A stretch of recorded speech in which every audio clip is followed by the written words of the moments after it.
नमस्कार मित्रांनो. ठरलं तर मग या मालिकेच्या आजच्या भागामध्ये मी तुम्हा सर्वांचं अगदी मनपूर्वक स्वागत करते.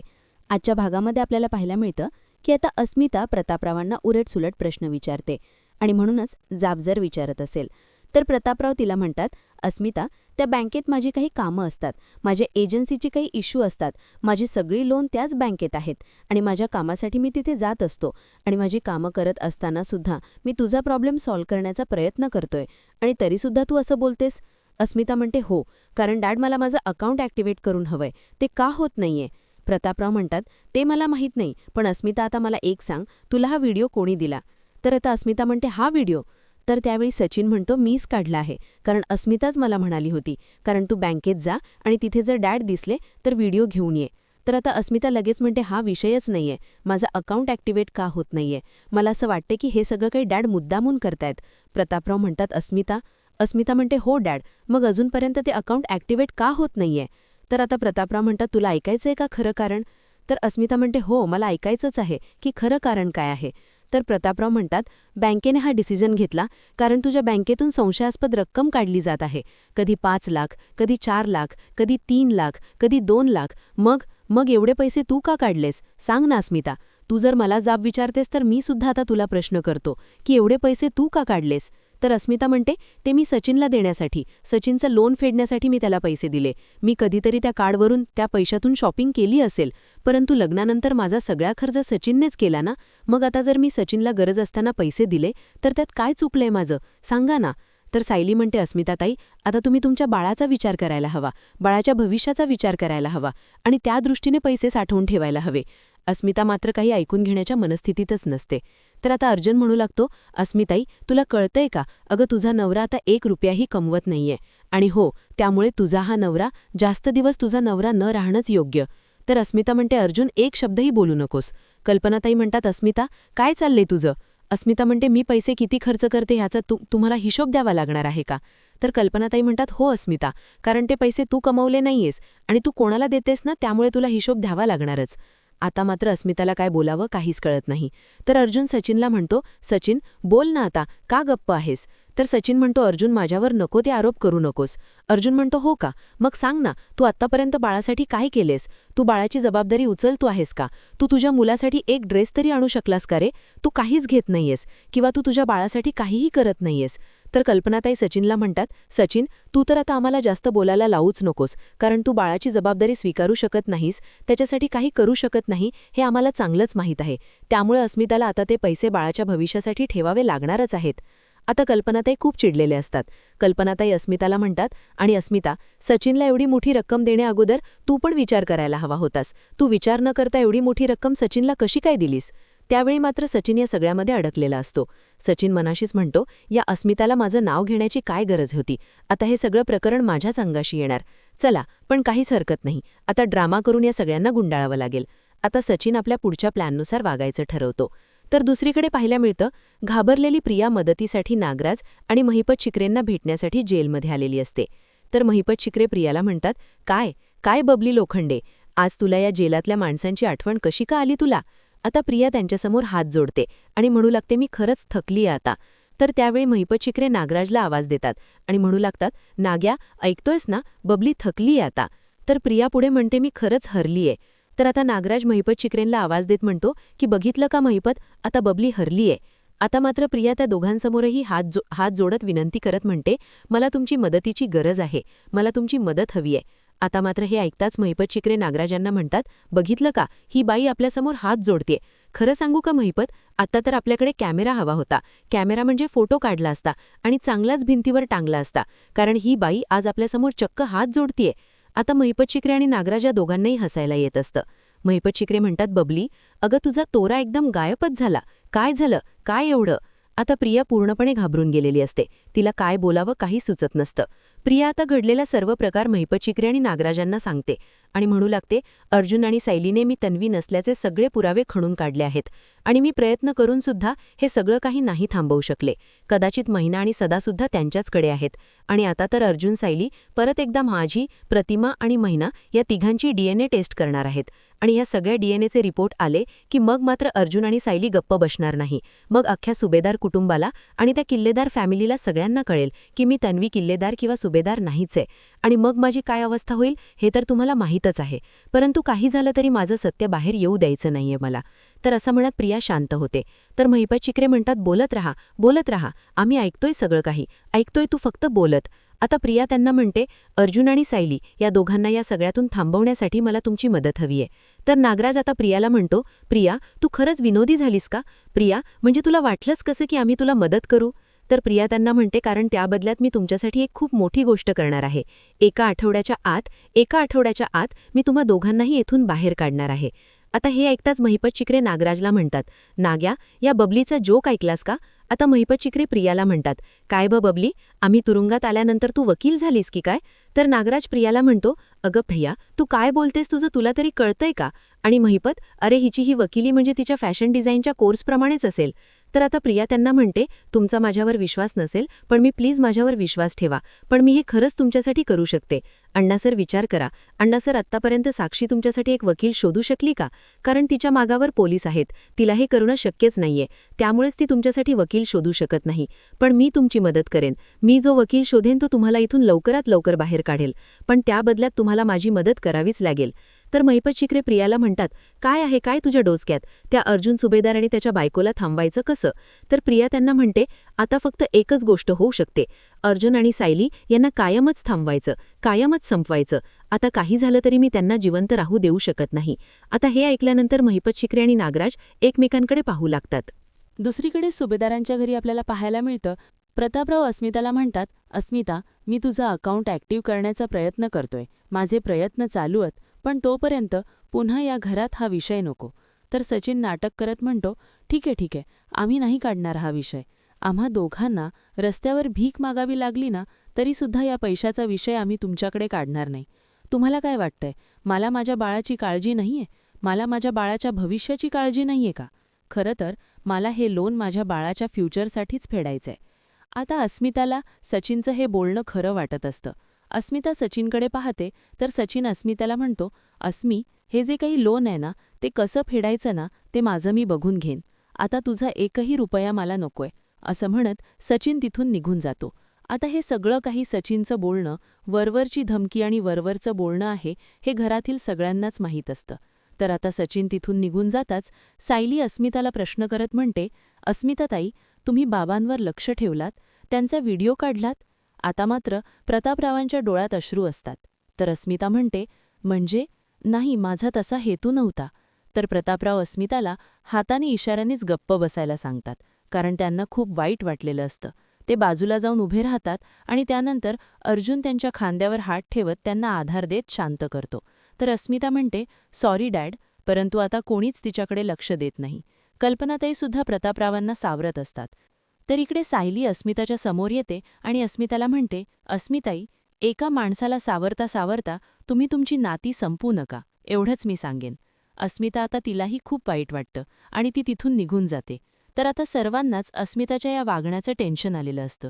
तर आता सायली म्हणू लागते, बाबा मला माहीत आहे हे सगळं काही सचिन भाऊजीने मुद्दामून केलंय, त्यांनीच हा व्हिडिओ काढलाय, परंतु तुम्ही काळजी करू नका. त्यांच्या अशा या वागण्यामुळेच अस्मिताताईंच्या समोर त्यांचं खरं रूप येणार आहे. त्यांचा खरा चेहरा लवकरच अस्मिताताईंसमोर येईल, त्यामुळे नका तुम्ही काळजी करू. तर आता सर्वजण अस्मिताचा विचार करत असतात. तर इकडून अश्विन येतो आणि म्हणू लागतो, तन्वी मुम्मा ग, तू तन्वीला पाहिलंस का? कल्पनाताई म्हणतात, तुझी बायको तन्वी सकाळीच घराबाहेर गेलीये आणि ती कुठे जाताना आम्हाला सांगून जाते का? असं म्हणत आता कल्पनाताईसुद्धा खूप चिडलेले असतात.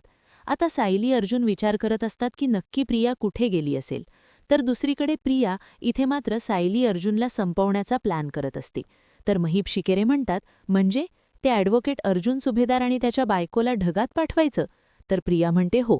तर महिप शिकेरे म्हणतात, अगं तू तर साक्षीच्या पार्टीतली होतीस ना, म्हणजे कधी कोणाला मारायचं नाही, कोणाचा जीव घ्यायचा नाही, जे काही होईल ते शांततेने करायचं, प्रत्येक कामासाठी बंदूक उचलायची नाही. मग त्याचं काय झालं? तर आता प्रिया चिडते आणि म्हणू लागते, ते सगळं गेलं कचऱ्याच्या डब्यात. कारण आता ते अर्जुन आणि सायली जिवंत राहिले तर मी मात्र संपले असं समजा. कारण ते अर्जुन आणि सायली ते दोघंही मला रस्त्यावर आणतील. ते किल्लेदार आणि सुभेदार मला घराबाहेर काढतील. कोणीही मला घरात ठेवणार नाहीये. कारण माझं सत्य त्यांच्या सगळ्यांच्या समोर येईल आणि मला तेच नकोय. कारण मला माहीत आहे त्यांनी जर मला घराबाहेर काढलं तर माझं हाल कुत्रंसुद्धा खाणार नाहीये. त्यामुळे नाही, आता मी गप्प बसणार नाही. आता हे सगळं कसं मॅनेज करायचं हे तुम्हीच सांगा अण्णा सर. कारण आता काही झालं तरी अर्जुन आणि सायली जिवंत राहायला नकोयत मला. तर नागराज प्रियाला म्हणतो, प्रिया, तुला हा काही खेळ वाटला का? अगं, एवढ्या मोठ्या प्रतिष्ठेत अर्जुन सुभेदारसारख्या माणसाला संपवणं सोपं नाहीये. प्रिया म्हणते, सोपं तर नाहीच आहे, पण ते तुमच्या दोघांसाठी अशक्यसुद्धा नाही हे मला चांगलंच माहीत आहे. आणि जर हे तुम्ही मनात आणलं तर ते तुम्ही शक्य करू शकता. तर महीप शिकेरे म्हणतात, पण आम्ही का मनात आणायचं ग बबली? तर आता नागराज म्हणतो, आणि हो, हे तुझ्या थापा मारण्याचे जे काही प्रयत्न आहेत ना ते बंद कर. आमच्यासाठी वकील शोधणार, आम्हाला इथून बाहेर काढणार, या सगळ्या तुझ्या थापा आहेत आणि आम्हाला त्या चांगल्याच माहीत आहेत. अगं बाई, मला तर तू कधीपासून सांगतेस की तुझ्यासाठी वकील शोधलाय, तुमच्यासाठी वकील शोधलाय, तो तुम्हाला लवकरच बाहेर काढेल. पण कुठे आहे वकील? सांग ना, काढलाय का त्यांनी मला बाहेर? नाही, मी अजूनही इथेच चढतोय. तर आता प्रिया म्हणते, मी खरंच वकील शोधलाय. मी तुमच्यासमोर घेऊन येऊ का त्याला? मी खरंच तुम्हा दोघांनाही सोडवण्याचे प्रयत्न करतीये. प्लीज माझ्यावर विश्वास ठेवा. तुम्हीच त्याच्याशी बोला. म्हणजे तुम्हाला कळेल की तो तुम्हाला सहज इथून बाहेर काढू शकतो. एवढं कशाला? तर मी स्टॅम्प पेपरवर लिहून द्यायला तयार आहे की मी स्वतः तुम्हाला इथून बाहेर काढेन. असं म्हणत प्रिया आता त्या दोघांचा विश्वास संपादन करण्याचा प्रयत्न करत असते. कारण आता प्रियाला या दोघांची गरज असते सायली अर्जुनला संपवण्यासाठी. नागराज प्रियाला चांगलंच ओळखून असतो आणि म्हणूनच म्हणतो, अगं बाई, उद्या तू आमच्यासमोर वकील उभा करशील. परवा अर्जुन सायलीला मारण्याचा आम्ही प्लॅन करू आणि सायली अर्जुन मरती नाही. आणि तेव्हा तू काय करशील? इथे तोंड नाही दाखवणार नाहीस. तुम्ही कोण म्हणून आम्हालाच विचारशील. अगं बाई, सायली अर्जुन जर कायमचे संपले तर तुझ्या रस्त्यातला काटाच बाजूला होईल. आणि मग काय, तुझ्यासाठी रस्ता मोकळा. मग जेलचा हा रस्तासुद्धा तू विसरून जाशील. त्यामुळे तुझ्यावर आमचा विश्वास नाहीये. तू कधी काय वागू शकतो ते हे आम्हाला चांगलंच माहीत आहे. तर प्रिया त्यांना म्हणते, पण हे विसरू नका की माझ्या मदतीशिवाय तुम्हाला इथून कोणीही सोडवू शकत नाही. एक गोष्ट लक्षात ठेवा की गेली 2 वर्ष आपण एकमेकांची साथ देत आलो. परंतु आता जर आपण साथ दिली नाही तर तिघंही असेच आयुष्यभर जेलमध्ये सडू. पण आता जर आपण तिघांनी एकमेकांची साथ दिली, एकमेकांचे हात धरून उभे राहिलो, तर यामध्ये तिघांचाही फायदा आहे. त्यामुळे आता तुम्हीच विचार करून सांगा की अर्जुन सायलीला मारण्यामध्ये तुम्ही माझी मदत करणार आहात की नाही. तर दुसरीकडे सुभेदारांच्या घरी आपल्याला पाहायला मिळतं, कल्पनाताई म्हणतात, अरे ती कुठे जाते हे आम्हाला कधी सांगून जाते का? तर प्रतापराव म्हणतात, म्हणजे तन्वी कुठे गेली हे तुलाही सांगून गेली नाहीये का? तुला माहीत नाहीये का? अश्विन म्हणतो, नाही, कारण मी उठण्याअगोदरच ती कुठेतरी गेलीये. तर आता प्रतापराव म्हणतात, मग ती नक्की कुठे गेलीये? अर्जुन म्हणतो, फोन कर ना. तर अश्विन म्हणतो, मी फोन केला पण ती रिसीव्ह करत नाहीये. कदाचित तिचा फोन सायलेंटवर असेल. तर कल्पनाताई म्हणतात, तुझं काही काम होतं का? अश्विन म्हणतो, नाही, मी हॉस्पिटलला निघत होतो. ती घरी असती तर बरं असतं ना. तर कल्पनाताई म्हणतात, ती आता घरी आली ना की मी तिला फोन करायला सांगेनच. तर अश्विन म्हणतो, बरं ठीक आहे, मी निघतो. असं म्हणत अश्विन आवाज देत म्हणतो, विमलताई, माझा टिफिन देता का? विमलताई आता अश्विनचा टिफिन घेऊन येतात. तर त्याचवेळी अश्विन निघत असतानाच त्याला प्रियाचा फोन आलेला असतो. अश्विन म्हणतो, तन्वीचाच फोन आहे. असं म्हणत अश्विन फोन उचलतो आणि म्हणतो, हॅलो, अगं तन्वी, तू कुठे आहेस? प्रिया म्हणते, सॉरी. अश्विन म्हणतो, अगं तू फोनही उचलत नाहीयेस, मला कसं कळणार? आणि एवढ्या सकाळी तू कुठे गेली आहेस? प्रिया म्हणते, अरे अश्विन, ऐक ना, अरे माझी मैत्रीण सारिका, तिला अचानकच बरं वाटत नव्हतं आणि तिच्या घरी कोणीच नाहीये ना. मग तिने मला फोन केला. मग म्हटलं की लगेच मैत्रिणीच्या मदतीला धावून जावं. आणि बघितलं तर घरी कोणीच नव्हतं होतं, म्हणून मी कोणाला काही न सांगता निघाली. तर अश्विन म्हणतो, बरं ठीक आहे, पण आता ती कशी आहे? तर प्रिया म्हणते, आता ती ठीक आहे. तर प्रिया म्हणते, काही नाही रे, उलट्या आणि म्हणजे चक्कर येते, असं त्रास होतोय तिला भरपूर. अश्विन म्हणतो, बरं, मी काही मेडिसिन लिहून देतो, तो तिला दे. तर प्रिया म्हणते, नाही अश्विन, त्याची काहीच गरज नाही, कारण आत्ताच आम्ही फॅमिली डॉक्टरांकडे जाऊन आलो आहोत, त्यामुळे आता आम्ही घरी जात आहोत. परंतु अश्विन, तू एक काम करशील का? आईला माझा निरोप देशील का? कारण मला थोडा वेळ सारिकासोबत राहावं लागेल. मला कदाचित यायला दुपारच होईल. अश्विन म्हणतो, बरं ठीक आहे, काहीच हरकत नाही, पण हो, फोन सायलेंटवर ठेवू नकोस. प्रिया म्हणते, हो. अश्विन म्हणतो आणि काही लागलं तर फोन कर. प्रिया म्हणते हो नक्कीच करेन. असं म्हणत प्रिया आता खोटं तर बोलते. आता अश्विन मात्र तिच्या बोलण्यावर विश्वास ठेवतो आणि फोनही ठेवतो. आता फोन ठेवताच कल्पनाताई अश्विनला म्हणतात, कुठे आहे तन्वी? तर अश्विन कल्पनाताईंना म्हणतो, अगं तिची ती मैत्रीण आहे ना, तिची पुन्हा एकदा तब्येत बिघडलीये आणि म्हणूनच तन्वी तिथेच आहे. कदाचित तिला यायला दुपारही होईल. तर अर्जुन म्हणतो, अच्छा तीच मैत्रीण असेल ना की जिच्यासोबत ती नाईट आऊट पार्टीसाठी गेली असेल, किंवा कदाचित ती मैत्रीण असेल जिच्यासाठी ती स्वतःचा नेकलेस घेऊन गेली होती. या सगळ्या इमॅजिन केलेल्या फ्रेंड. तर आता अश्विन म्हणू लागतो, दादा प्रत्येक वेळी टोमणे मारायची काहीच गरज नाहीये. तन्वीचा स्वभाव आता बदलतोय आणि आता तू सुद्धा ते अनुभव. कारण मला माहीत आहे की आता तन्वी खोटं बोलत नाही किंवा खोटं वागतही नाही. असं म्हणत अश्विन आता हॉस्पिटलसाठी निघून जातो. तर प्रतापराव म्हणू लागतात, अश्विनचं हे आंध्र प्रेम आहे ना, त्याचाच तर तन्वी गैरफायदा घेत आहे. तर आता कल्पनाताई म्हणतात, हो ना, तेच तर अश्विनला कळत नाहीये. आता सायली या सगळ्या गोष्टीचा विचार करते आणि कल्पनाताई आणि प्रतापरावांना म्हणते, मला नाही वाटत की प्रियाची अशी कुठली मैत्रीण असेल. हे सगळं काही प्रियाचं खोटं कारण आहे. तर अर्जुन म्हणतो, बरं ठीक आहे, आपण तिच्याकडे नका लक्ष देऊयात. असं म्हणत आता अर्जुन सायलीला म्हणतो, पण आता आपल्याला डॉक्टरांकडे जायचं आहे. सायली म्हणते, कशाला? अश्विन भाऊजींनी औषधं दिली आहेत ना. तर आता अर्जुन म्हणतो, माझा मित्र स्पेशलिस्ट आहे, त्याच्यामुळे आता मी तुला घेऊन जाणार आहे. सायली म्हणते, अहो पण. अर्जुन म्हणतो, मला काहीही माहीत नाही, आता आपल्याला त्याच्याचकडे जायचं आहे. सायली म्हणते, बरं ठीक आहे. आता तयार होण्यासाठी सायली रूमच्या दिशेने जात असते. अर्जुन म्हणतो, थांब मी तुला उचलून घेतो. सायली म्हणते, नाही त्याची काही गरज नाहीये, मी चालू शकते. अहो माझा फक्त तळकाय भाजलाय. अर्जुन म्हणतो, बरं ठीक आहे, तू हात दे बरं. असं म्हणत अर्जुन सायलीचा हात घेतो. सायलीला म्हणतो, सावकाश पाऊल टाक आणि हो हळू, त्यापेक्षा मी एक काम करतो ना, तुला उचलूनच घेतो. सायली म्हणते, अहो काय चाललंय तुमचं? तर प्रतापराव म्हणतात, अरे अर्जुन काय चाललंय नक्की? तर कल्पनाताई म्हणतात, काही नाही, अर्जुन प्रॅक्टिस करतोय, हो की नाही? अर्जुन, सायली, अगं तू ज्यावेळी गरोदर राशील ना, त्यावेळी अर्जुन तुझी अशीच काळजी घेईल. इथे पाऊल टाकू नकोस, तिथे पाऊल टाक, नाहीतर मग उचलून रूममध्ये घेऊन जाईल. प्रतापराव म्हणतात, हे मात्र खरं आहे, अर्जुन मात्र तुझी व्यवस्थित काळजी घेईल. तर अर्जुन म्हणतो, डॅड काय हा विषय कधी काढताय तुम्ही? कल्पनाताई म्हणतात, हो तर अर्जुनला प्रतापराव म्हणू लागतात, अर्जुन अरे आम्हाला तर वाटलं होतं की तुम्ही बाळाचा विचार केलाही असेल, पण तुम्ही अजूनपर्यंत बाळाचा विचारच केला नाहीये. कल्पनाताई म्हणतात, सायली, अर्जुन आता तुम्हाला बाळाचा विचार करायला काहीच हरकत नाही.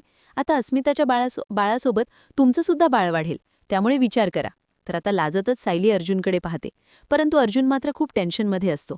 तर दुसरीकडे पाहायला मिळतं, मैत्रिणीच जवळ आहे असं सांगून घराबाहेर फिरणारी प्रिया आता वकिलांकडे आलेली असते. तर प्रिया त्यांना म्हणते की या दोघांची केस तुम्ही घ्यायलाच हवी, कारण त्यासाठी हवे तेवढे पैसे द्यायला आम्ही तयार आहोत. असं म्हणत आता प्रिया त्यांना म्हणते की तुम्ही ही केस घ्याल ना? तर ते वकील म्हणतात, पण ही केस तर. आता प्रिया त्यांच्यासमोर पैसे ठेवते आणि म्हणते, हे पैसे तोंड बंद ठेवायचे. तर आता वकील म्हणतात, तोंड बंद ठेवायचे म्हणजे? तर प्रिया म्हणू लागते, काय आहे ना, तुमचं सर्कल खूप छोटा आहे आणि त्यात ॲडव्होकेट अर्जुन सुभेदार आणि ॲडव्होकेट रविराज किल्लेदार यांना तर तुम्ही ओळखतच असाल. आता ॲडव्होकेट अर्जुन सुभेदार यांनी या दोघांना जेलमध्ये टाकण्यासाठी किती प्रयत्न केले होते हे तर तुमच्या संपूर्ण सरकारला माहीत आहे. मग जर मी त्यांच्याच घरातली आहे आणि या दोघांना सोडवण्याचा प्रयत्न करते, ही बातमी त्यांना कळायला नको, त्यामुळे या केसबद्दल त्यांना काहीच कळायला नको.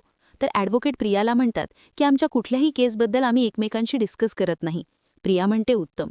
तर ॲडव्होकेट प्रियाला म्हणतात, मला एक सांगा, मी या दोघांचीही केस घ्यायची आहे असं तुम्हाला म्हणायचं आहे, परंतु या दोघांच्या केसचा अभ्यास करता मी एका आठवड्यात फक्त महिपत शिकरे यांची जामिनावर सुटका करू शकतो, परंतु नागराज किल्लेदार याची सुटका होऊ शकत नाही.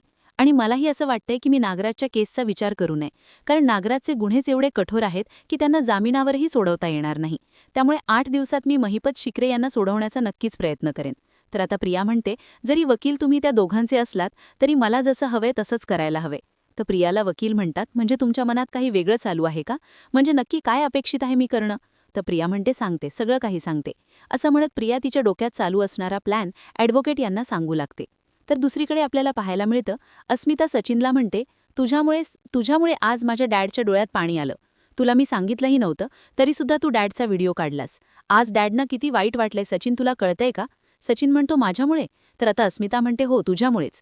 मी डॅडला जापही विचारलास. सचिन म्हणतो, मी सांगितलं नव्हतं, पण तू माझं नाव का सांगितलं? मी तुझ्याकडे पैसे मागतोय म्हणून? अस्मिता म्हणते, मी असं म्हटलंच नाही, मी एवढंच म्हणाले की मी सचिनला पैसे दिलेत. तर सचिन म्हणतो, वा, म्हणजे पैसे दिलेस आणि आता बोलूनही दाखवणार आहेस? अगं लग्न झाल्यापासून मी तुझ्यावर किती पैसे खर्च केलेत, पण मी कधी बोललोय का? आता काय 4 पैसे तू मला दिलेस तर तू मला बोलून दाखवतेस? अगं आता तर मला तू भोळी नाही, मूर्ख वाटतेस, मूर्ख. अगं तुझ्या खर्चेत तुझ्या मागे काय प्लॅन करतायत याचा तू एकदा विचार तरी केलास का? तर आता अस्मिता चिडते आणि म्हणू लागते, बस, सचिन, तुलाही माहीत आहे की माझ्या अकाउंटमधून किती पैसे ट्रान्सफर झाले आहेत. कधी 5 लाख, कधी 4 लाख, कधी 3 लाख. मग या सगळ्या मोठ्या अमाऊंट संशयास्पद वाटल्या आणि म्हणूनच बँकेने माझं अकाउंट फ्रीज केलंय. आणि हे सगळे पैसे? तर सचिन म्हणतो, हो, तेच म्हणतोय ना. तू मला पैसे दिलेस, आता बोलून दाखवतेस. परंतु अस्मिता, अगं कितीतरी बायका आहेत, त्या आपल्या नवऱ्यासाठी काय करतायत बघितलंस का? अगं प्रत्येक बायको आपल्या नवऱ्याचा मान ठेवण्याचा प्रयत्न करत असते, त्याच्यासाठी हवं ते करत असते. आणि आज तुला तुझ्या डॅड आणि मम्माने जरा काही बोललं तर तुझा इगो हर्ट झाला. अगं तुझ्या नवऱ्याला कुणी विचारत नाही, त्याचं तुला काहीच वाटत नाहीये का? अस्मिता, अगं कधीतरी एक चांगली बायको बनण्याचा प्रयत्न कर. तुझ्याकडून तर काही अपेक्षाच नाहीत. असं म्हणत आता सचिन तिथून रागानेच निघून जातो. अस्मिता मात्र तिथेच कोसळते, कारण सचिनचं हे बोलणं अस्मिताच्या मनाला लागतं. अस्मिताने एवढं सगळं करूनही सचिन मात्र पैशासाठी अस्मिताशी वाद घालत असतो आणि तिलाच आता या सगळ्यामध्ये दोषी ठरवत असतो. आणि यामुळे अस्मिताला खूप वाईट वाटतं. तर दुसरीकडे अर्जुन विचार करत असतो. सायली म्हणते, अहो काय झालंय?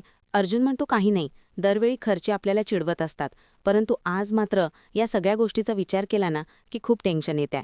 सायली म्हणते, काय झालंय? हेरवी तर सर्वजण चिडवतात, त्यावेळी तुम्ही हसत असता. मग आजच नक्की काय झालंय? तुम्ही एवढा कसला विचार करताय? अर्जुन म्हणतो, मला कळत नाहीये की मी खरंच बाबा होण्यासाठी म्हणजे आता तयार आहे की नाही.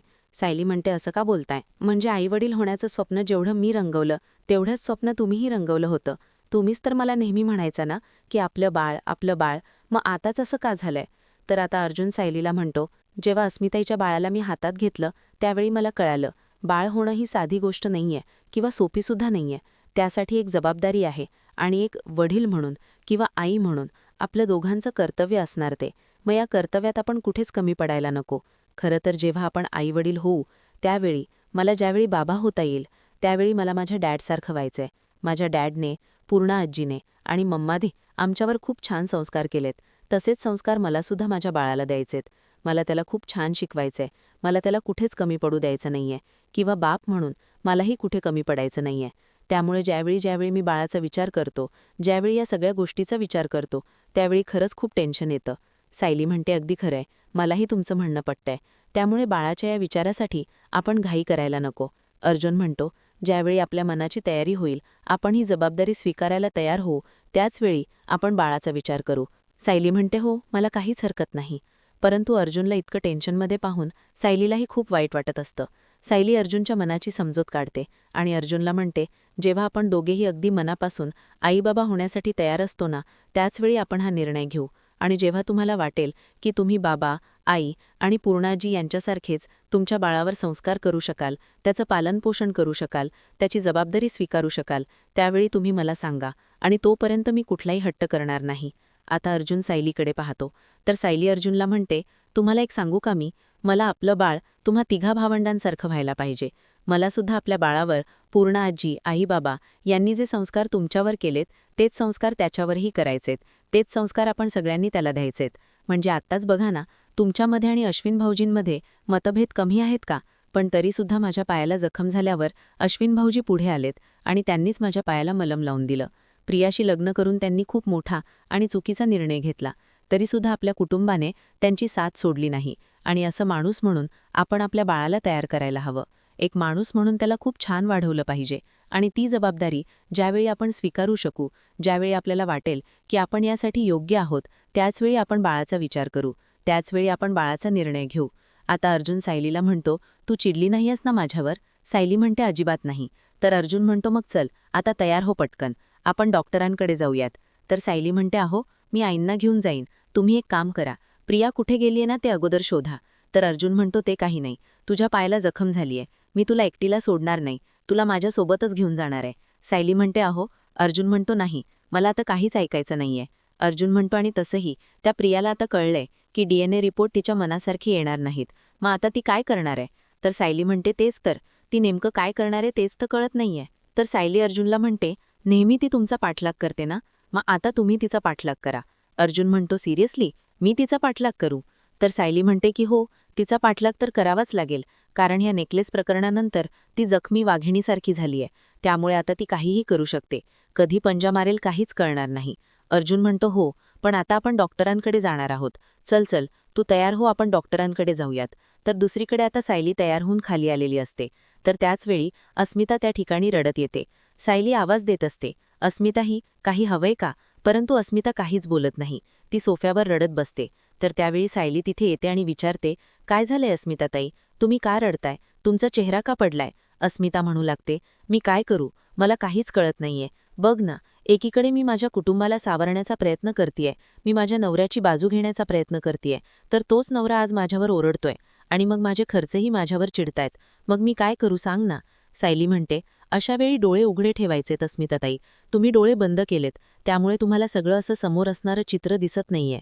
अस्मिता म्हणते, यामध्ये कोणाचं पारडं जड आहे आणि कोणाचं पारडं हलकंय, कसं ओळखायचं सांग ना सायली.